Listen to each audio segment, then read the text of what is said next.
এই যে আমি মাছ আলু ভেজে নিয়েছি, তারপরে এখানে হচ্ছে রসুন বাটা, আদা বাটা, জিরে বাটা, টমেটো বাটা, লঙ্কা বাটা, পেঁয়াজ বাটা, আদা রসুন সমস্ত দিয়েছি।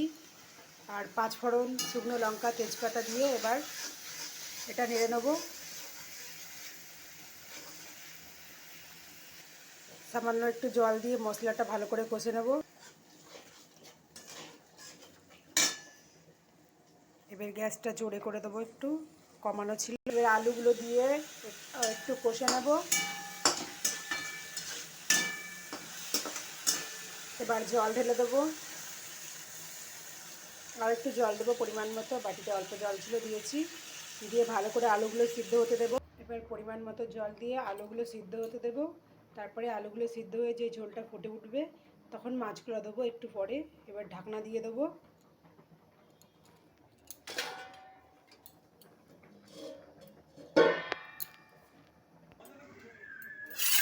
ফাইনালি মাছের ঝোল কমপ্লিট।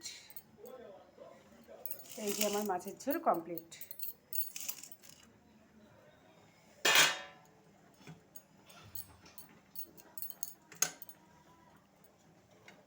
লঙ্কার গুঁড়োটা দিইনি তেমন একটা, ওই জন্য বেশি কালার হয়নি,